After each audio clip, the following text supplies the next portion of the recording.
Once again, welcome to all for the lecture series of embedded systems.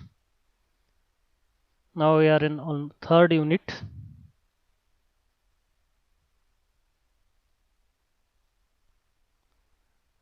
Based on till here, we completed in our last class. That is the difference between general purpose computing system and embedded computing system.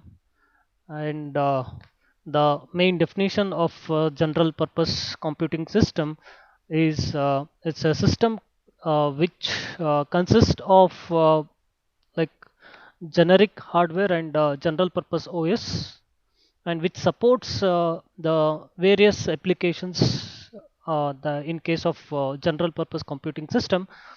And whereas in embedded systems the hardware is meant for particular purpose or application specific, which contains embedded OS for executing the specific task.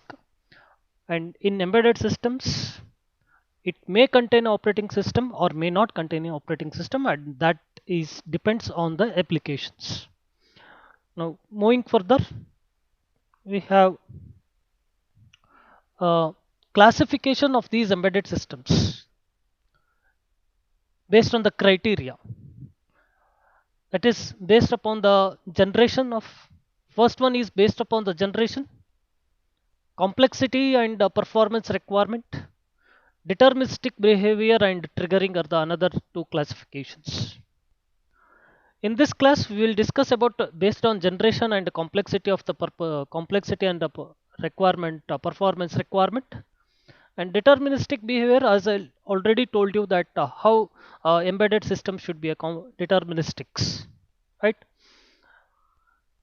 Now when we come across based on generation, the computing system again uh, are of four different types.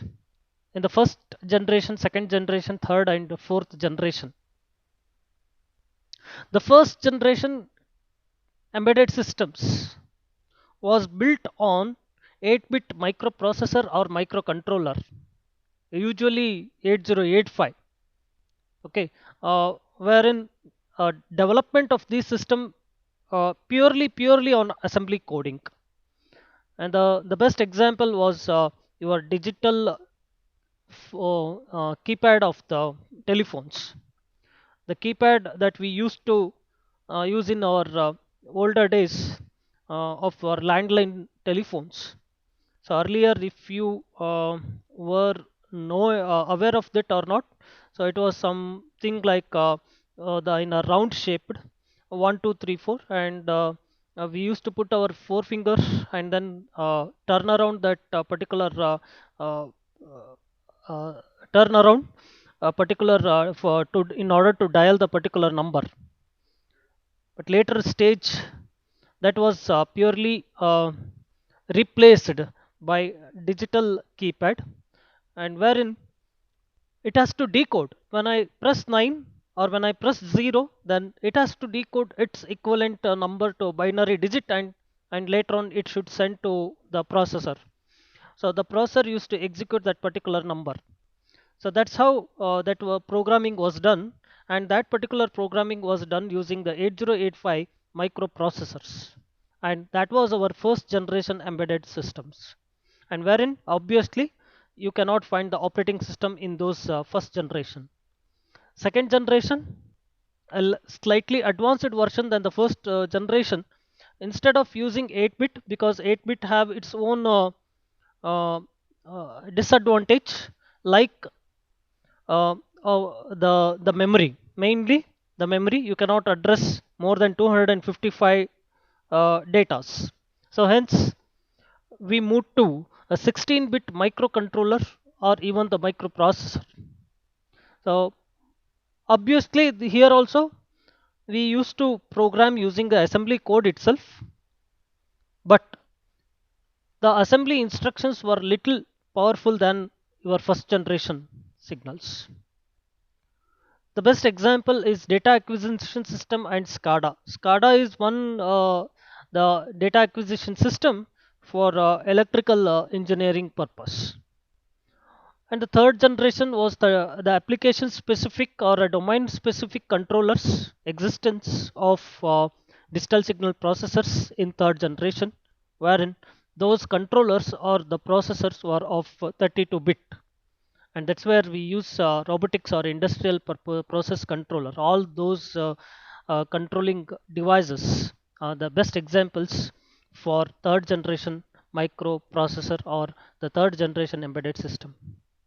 And right now what we are is in is a fourth generation embedded systems where we have a multi-core hardwares, multi-processors hardwares, reconfigurable devices like FPGAs, and high performance real time embedded systems. RTES means real time embedded systems.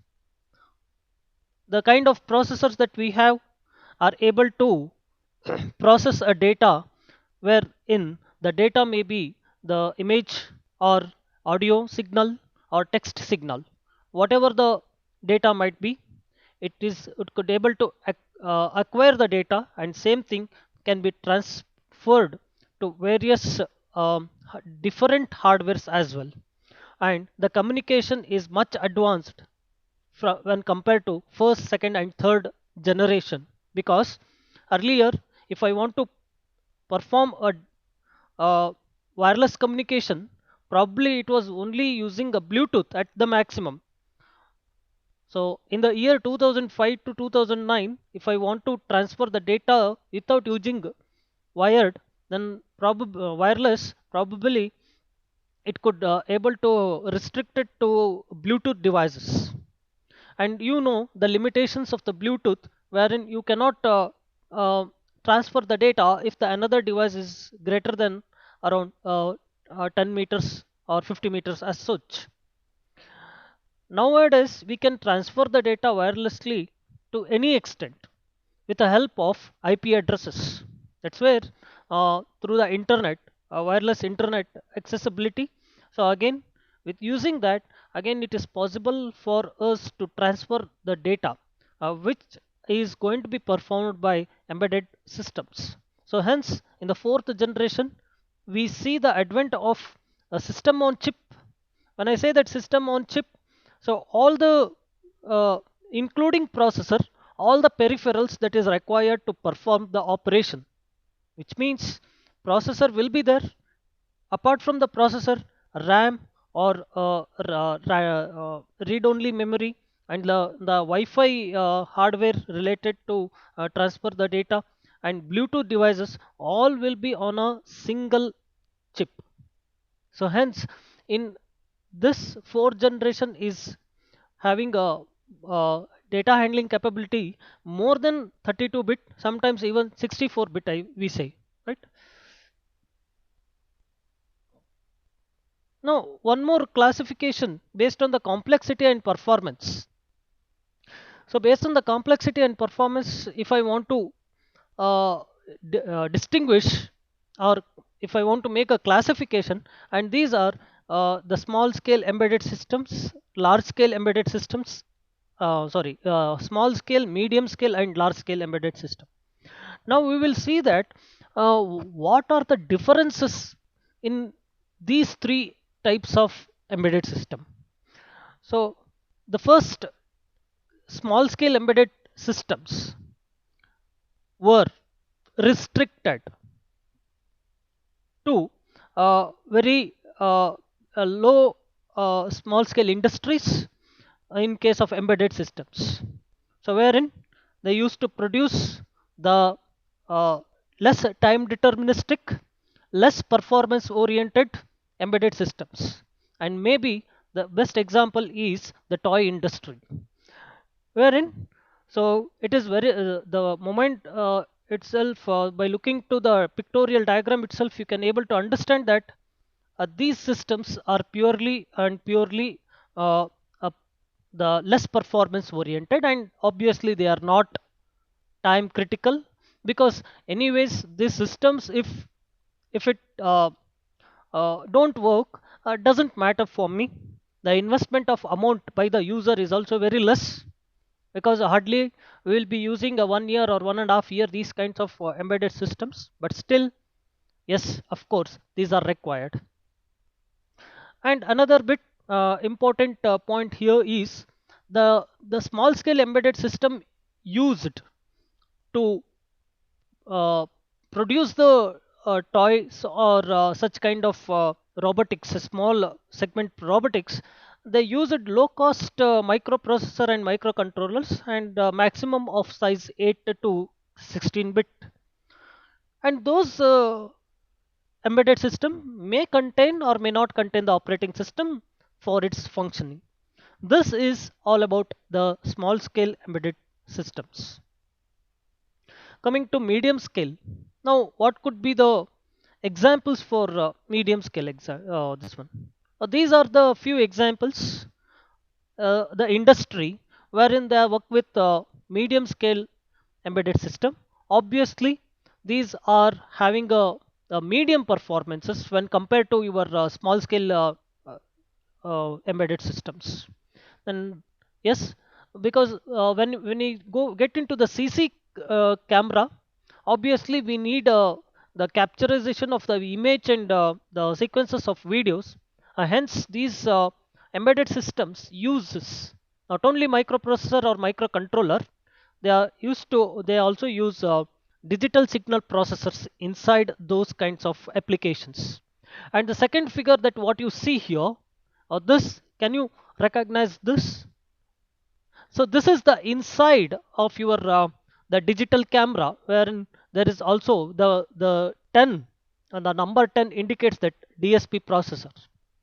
So here, usually these systems contains the operating systems. Of course, the digital camera may not contain you the operating system, but the kind that we use the CCTV embedded systems, definitely those systems must contain the operating systems to store the data, or I need to capture all the data throughout the 1 year, and all the 1 year data, if I want to review any point of time, it is possible to view, which means that there must be a storage device. So hence, the storage capacity of these processors is also bit high when compared to the small scale embedded systems.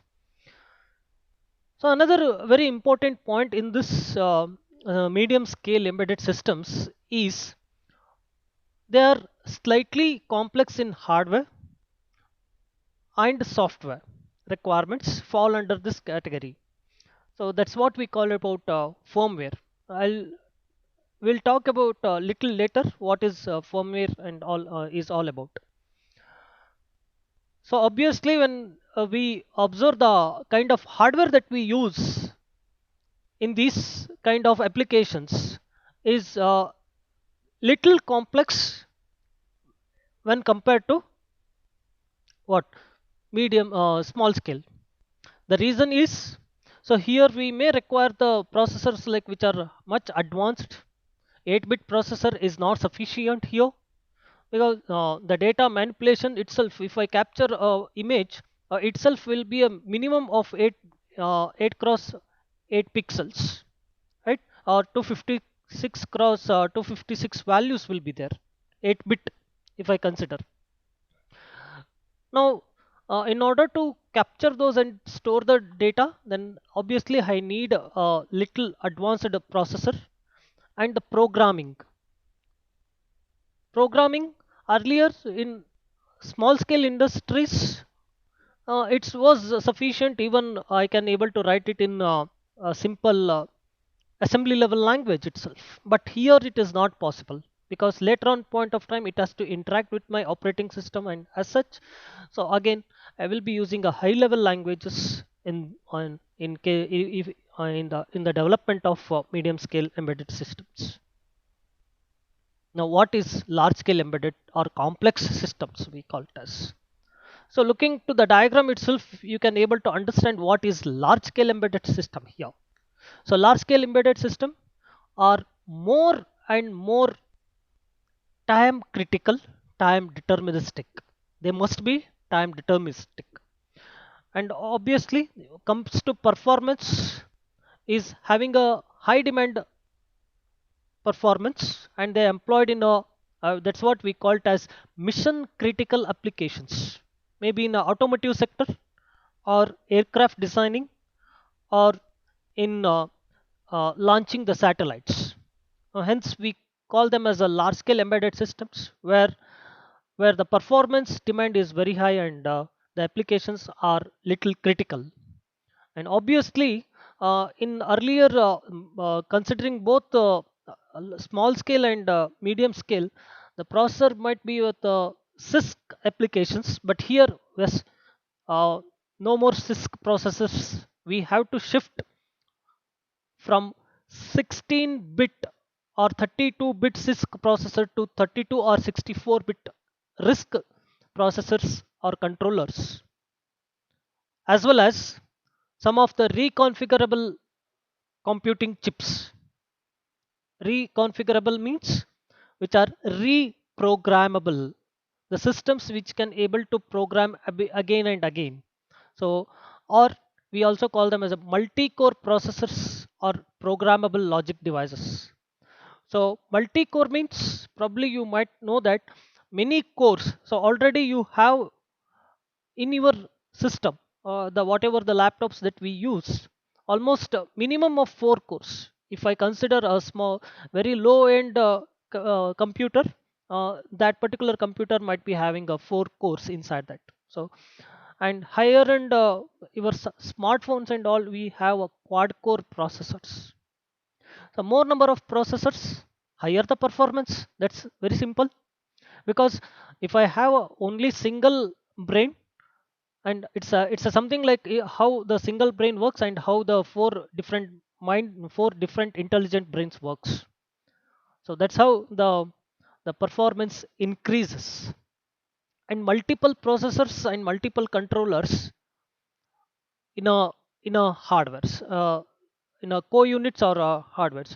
Looking to this particular diagram, you can observe that there are different applications. One is airbag system, powertrain, power braking, in-vehicle controls, in-vehicle networking. Probably you might have heard all these terminologies in your automotive electronics as well. So if I want to perform this particular application, I have a separate dedicated microcontroller for airbag system itself. If I want to control the powertrain chassis, then I have a separate microcontroller for this. And if I want to have a braking system, ABS system, again to perform to look into that particular operation, one dedicated processor will be kept for only ABS, and another one in vehicle networking. So that's what we call it as vehicle to vehicle in communication within the vehicle. So in vehicle, maybe it is while driving, you can connect your mobile phones to your Bluetooths. That's what we all call about in vehicle networking. Okay, this is look at this. Here itself, I can able to see the 4 different processors or 4 different controllers in a single unit. So that's what we call it. In a large scale embedded systems, we will be using multiple processors or a multiple controllers in a single unit. And more oftenly, if I take examples of large scale, mainly decoding and encoding of any media, uh, visual, that's what we call it as computer vision or cryptographic function implementation. All these requires uh, the multiple processors and high end processors, and which are mission critical. So these are the few different classifications based on what? Based on the complexity and the performance. So once again, less complexity, less performance for small scale embedded system, then medium performance and little bit complex when compared to large scale.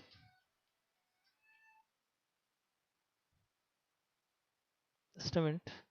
These processors must consisting of one operating system. It must, the large scale embedded system must contain the operating system, whereas in case of small scale and medium scale, it may contain, they may contain the operating system or they may not contain. But obviously without a real time operating system, in order to schedule the task, in order to prioritize the your task, and in order to manage the memory, I must have a operating system, and that operating system is once again a time deterministic operating system, and that's what we call them as a real time operating system. Because the kind of operating system that what we have in our general purpose processors, that is in maybe in your laptop or maybe in your smartphones, the same operating system I cannot use in my large scale embedded systems, where the mission critical applications are to be developed, because the operating system must be time deterministic. It must prioritize the work as fast as possible, right? This is one of the most important point in case of large scale embedded systems, because operating system should be more intelligent enough. The moment it sees any accident as such, then ABS or airbag should work accordingly. So hence it has to prioritize the work. It has to prioritize the work. It has to schedule it task. Okay, I think the same words also you have heard in your operating system subject. Now coming to this, what do you mean by firmware? I use that word firmware in medium scale, and even large scale embedded system is also having a firmware. Uh, the firmware is nothing but a small piece of program or a small piece of software that is stored in your the memory, which gives the instruction to your hardware what to be performed. So that's where I have a my laptop, and I will be installing the USB. The moment I connect USB, the OS comes to know what to do, which means that there will be another software, that what we call it as device drivers. So these drivers will be automatically installed, and it informs to processor there is a new person came into uh, my laptop as a peripheral device. That's where that particular part of job is done by the firmware, which is again a piece of software which gives the hint or information to hardware how to operate with your peripherals. This is one example that what I tell about the meaning of firmware. Firmware is inside. And again, if I take an example of ATMs, again there will be pre-written program. It will be in a state of idle all the time. When a person walks into the ATM cabin, and when he insert the card, and if we don't perform or if we don't repeat the further steps, then obviously there will be a firmware code that will be written in my hardware. It starts executing automatically, and again it will come back to state of rest. So this is what that kind of job, or that kind of software that is going to be executed by the hardware, self execution, and that's what we call it as a firmware development. The major applications areas of embedded systems, maybe in case of consumer electronics,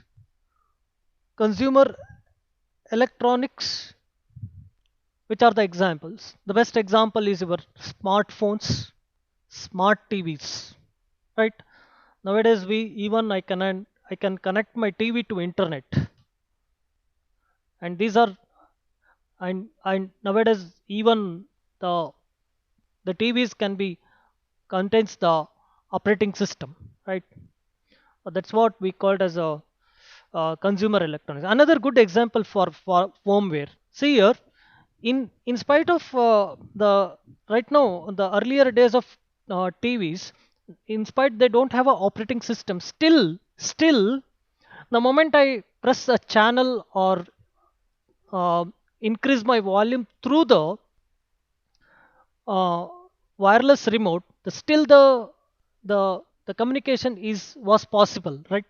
There were no operating system, but still the information is conveyed accordingly. If I change my channel, that should not so happen like volume is going to be increased. It was not happening, right? If I change my channel, the channel is to change. If I increase my volume, the volume is to take care of like increasing or decreasing the volume. Vice versa ಅಂತೂ ಆಗ್ತಾ ಇರಲಿಲ್ಲ. So that's how it was done. Definitely there must be some instructions to perform that, right? Obviously the sensor used to sense the data, but to to process that data, then there must be a small piece of code, and that's what we call it as firmware, right? And these are the example for consumer electronics and household applications. That's what you people talk about, building a smart home. In as a few of you have selected the project as a mini project, right? What do you mean by that? Smart home. You are trying to control your lighting applications or AC or any device that is present in your home through your mobile phones, right? Which is nothing but through IoT devices that what you have trying to develop. Again, it is nothing but a part of embedded systems where you will be using some kind of processors. When I say that embedded system, you must use some kind of processor, maybe a 8-bit or 32-bit or 64-bit, whatever it may be. The processor may contain the operating system or may not contain the operating system. To control your fan speed through your mobile phones, does it require the operating system? Definitely not. But is it not an embedded system? It is performing a particular task or not? Yes. So hence, these household applications can be built using these kind of small processors to small scale processor to large scale processor to the any extent. That's what home automation and securities, CCTV cameras, footages, all these are a good example for household appliances. Means your washing machine, AC. That's what home automation is. Nothing but you are controlling your fans or TV, switching off of light with of bedroom. Automatically, a person enters into the room based upon the person enter in or out. Automatically the fan should turn on or turn off. The kind of decision can be developed. That's what we call them as a home automation. The in automotive industries, that's what we just right now covered as a large scale embedded systems, right? In a telecom industry, very much required in telecom industries, all smartphones is the best example how the telecom industry has emerged, right? And computer peripherals, so I connect my computer to printer, scanner, right? All these are a best example. Printer is one best example for uh, the what is that, embedded system. Again, very important point here. You should observe that. See, probably you might have if you could able to understand the balancing and wheel alignment of your four wheeler, and if you just go and visit the shop, garage shop, and next time, and you see that how the balancing and alignment they do. Don't do it manually that like earlier days. Now they simply take your vehicle and stand in front of the sensors, and sensors automatically they start the engine automatically. They turn the steering here and there. That's it. They automatically the balancing and the wheel alignment is done based upon the sensors by the computer peripherals, and my vehicle will be one of the peripherals, and sensors based on the sensors reading, the computer performs the balancing and alignment. That's the best example for one more. You can consider that to be a medium scale or large scale embedded systems, and wherein also I call it as a computer peripheral. Okay, wherein I connect my to the computer peripheral, I will be connecting my automotive system. That's the another important in case of healthcare system. All ECG, MRI scans, CT scans are the best example for your the embedded systems. Oh, cloud computing and IoT. What do you mean by cloud computing? What do you mean by cloud? What do you mean by cloud? Can anyone? From the term cloud computing. I'll come back to chat box